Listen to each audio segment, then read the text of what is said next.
Hello friends, എല്ലാവർക്കും ചെമ്പനിപ്പൂവിൻ്റെ പുതിയൊരു വീഡിയോയിലേക്ക് സ്വാഗതം. അപ്പോൾ നമ്മുടെ ചെമ്പനിപ്പൂവിൽ വരാനിരിക്കുന്ന ഒരു ഭാഗത്തിൻ്റെ വീഡിയോ ആണ് ഞാൻ ചെയ്യുന്നത്.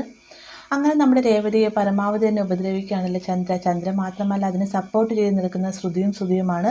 എന്നാൽ ഇതിനെല്ലാം തന്നെ തിരിച്ചടി എന്നവണ്ണം നമ്മുടെ രവി പറയുന്നുണ്ട്, ഇന്നേ ദിവസം രാത്രി രേവതി മോൾ എന്തായാലും രേവതി മോൾക്ക് എന്തായാലും നല്ല റെസ്റ്റ് വേണം, അതുകൊണ്ട് രേവതി മോൾ റൂമിൽ കിടക്കണം, അതുകൊണ്ട് തന്നെ ഞാൻ ശ്രുതിയുടെ റൂമിലും രേവതി ചന്ദ്രയുടെ റൂമിലും കിടക്കട്ടെ എന്ന് രവി പറയുന്ന സമയത്ത് നമ്മുടെ ചന്ദ്രയ്ക്കും ശ്രുതിക്കും എല്ലാം തന്നെ ഇത് തിരിച്ചടി കിട്ടും. ആ ഒരു സമയത്ത് ശ്രുതി പറയുന്നുണ്ട്, അപ്പം ഞാനോ എന്ന് ചോദിക്കുമ്പോഴത്തേക്കും ഒരു കാര്യം ചെയ്യും മോളെ എൻ്റെ കൂടെ റൂമിൽ കിടക്കുക, എനിക്ക് ഇവളുടെ കൂടെ കിടക്കാൻ പറ്റുകയില്ല എന്ന് ചന്ദ്ര മറുപടി പറയുന്നുണ്ട്. അങ്ങനെ അന്നേ ദിവസം രാത്രി ചന്ദ്രയും ശ്രുതിയും രേവതിയും ഒരു മുറിയിലും അപ്പുറത്തെ റൂമിലായിട്ട് സച്ചിയും ശ്രുതിയും രവിയുമായിട്ട് കടന്നുറങ്ങുന്നത്. രാത്രി കിടക്കുന്ന സമയത്ത് രേവതിനെ പരമാവധി കുറ്റപ്പെടുത്തുന്ന രീതിക്ക് തന്നെ ചന്ദ്ര സംസാരിക്കുന്നുണ്ട്. ഇതെല്ലാം തന്നെ രേവതിക്ക് വളരെയധികം സങ്കടമാവുന്നുണ്ട്.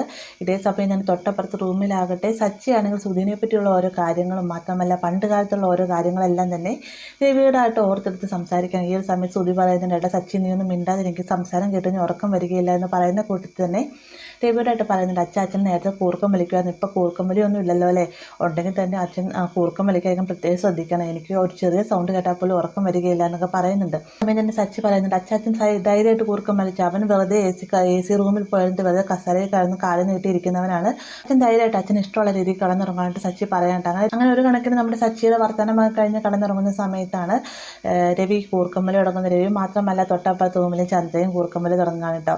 അവസാനം ശ്രുതിയും സൈ കെട്ടി തന്നെ റൂമിൽ നിന്ന് പുറത്തു വന്ന് രണ്ടുപേരും കൂടി ഒരുമിച്ച് ഹാളിലാണ് കിടക്കുന്നത്. പിറ്റേന്ന് രാവിലെ തന്നെ നമ്മുടെ രേവതിക്ക് പനി മാറാത്തതുകൊണ്ട് തന്നെ സച്ചി ഹോസ്പിറ്റലിൽ കൊണ്ടുപോകുന്നു. ആ ഹോസ്പിറ്റലിലൊക്കെ പോയിട്ട് തിരികെ വരുന്ന സമയത്താണ് നമ്മുടെ ശ്രുതിയെ വളരെയധികം സങ്കടപ്പെടുന്ന ഒരു സംഭവം അവിടെ ഉണ്ടാവുക കേട്ടോ. മറ്റൊന്നുമല്ല, നമ്മുടെ വിമലാൻറ്റി ആദ്യമായിട്ട് അങ്ങോട്ടേക്ക് വരുന്നുണ്ട്. ആദ്യയുടെ കണ്ണൊക്കെ മൂടിക്കെട്ടി വെച്ചിരിക്കുന്നത് കാണുന്ന സമയത്ത് വേഗം തന്നെ സച്ചിയും രേവതി അടുത്തേക്കായിട്ട് ചെല്ലുന്നുണ്ട്. വിമലാൻറ്റിയുടെ ഒരുപാട് കരയുണ്ട്. ആ ഒരു സമയത്ത് രേവതി കാര്യങ്ങൾ തിരക്കുന്ന സമയത്ത് ആദ്യ റോട്ടിൻ്റെ സൈഡിൽ കളിച്ചുകൊണ്ടിരുന്ന സമയത്ത് വണ്ടി വന്ന് തട്ടിയിട്ട് പോയതാണ്, കണ്ണിനാണ് പരിക്ക് പറ്റിയെന്നൊക്കെ പറയുന്നുണ്ട്.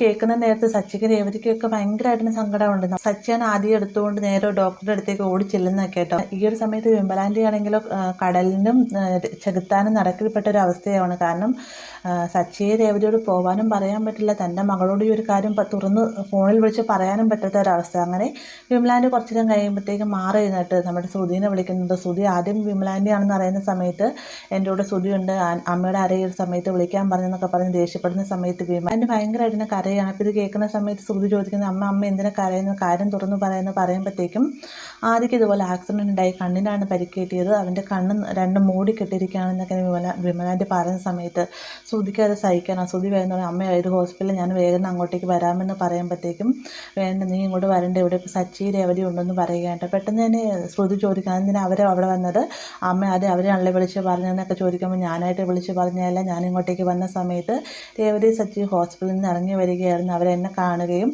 ആദ്യക്കൊന്നും സുഖമില്ല എന്ന് അറിഞ്ഞുകൊണ്ട് തന്നെ അവരാണ് ആദ്യം എടുത്തുകൊണ്ട് വന്നത്, ഞങ്ങളിപ്പോൾ ICUവിൻ്റെ ഫ്രണ്ടിലാണെന്നൊക്കെ പറയുന്നുണ്ട്. ഈ ഒരു സമയത്ത് ശ്രുതിക്കാണെങ്കിലോ ഒരു നിമിഷം പോലും നിൽക്കാൻ പറ്റാത്തൊരവസ്ഥയിലാണ് കേട്ടോ.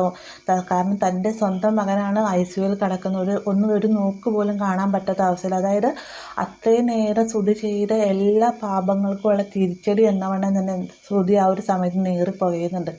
അപ്പോൾ ഈ ഒരു ഭാഗം നമുക്ക് വരാനിരിക്കുന്നതാണ്. വീഡിയോ ഇഷ്ടമായെങ്കിൽ ലൈക്ക് ചെയ്യാനും കൂടെ ചാനൽ സബ്സ്ക്രൈബ് ചെയ്യാനും മറക്കരുത്.